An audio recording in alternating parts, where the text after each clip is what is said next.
জাতি যাদেরকে প্রত্যাখ্যান করেছে, যারা অপরাধী, যারা খুনি, যারা লুটেরা, যারা গণতন্ত্র, জাতিসত্তা এবং মূল্যবোধ হরণকারী, তাদেরকে এই জাতি যেভাবে বিদায় দিয়েছে, এদের পক্ষে আর এই জাতির মাঝে ফিরে আসাটা সহজ নয়। এবং আজকের দিনে এই পর্যন্ত এখন দুপুর 1:45 বাজে বাংলাদেশের যে চিত্র, তারা যে হুমকি ধামকি দিয়েছিলেন অনলাইনে, সোশ্যাল মিডিয়াতে, সবকিছুই এই জাতি তার সাহস দিয়ে, দৃঢ়তা দিয়ে রাজপথে বলিষ্ঠতার সাথে অবস্থান করে তা প্রতিহত করেছে এবং ময়দানে তারা দাঁড়াতে পারেনি। আলহামদুলিল্লাহ, এমনই ধারণা আমরাই করেছিলাম।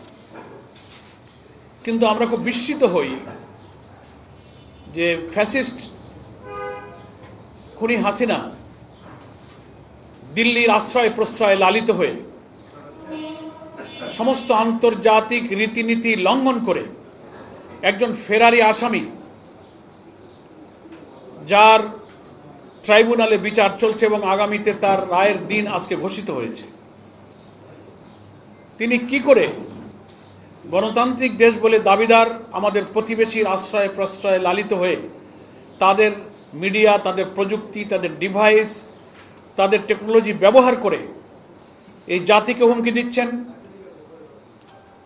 এবং প্রধান উপদেষ্টা সহ দেশপ্রেমিক সকল রাজনৈতিক দলের উপরে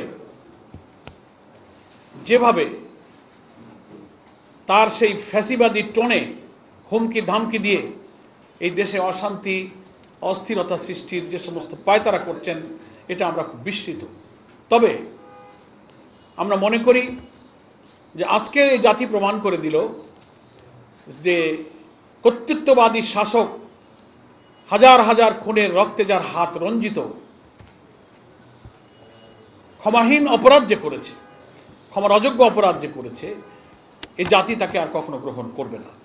এবং সকল দলের দাবি ছিল এই ফ্যাসিবাদী শক্তির কৃত সমস্ত মানবতা বিরোধী ঘৃণ্য অপরাধের বিচার অবিলম্বে ট্রাইব্যুনালে সম্পন্ন করা।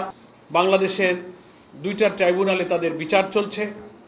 আমরা জানতে পেরেছি সেই বিচার কার্যক্রম সামনের দিকে এগিয়ে যাচ্ছে এবং একটি বিচারের রায় ঘোষণার তারিখও আজকে ঘোষিত হয়েছে।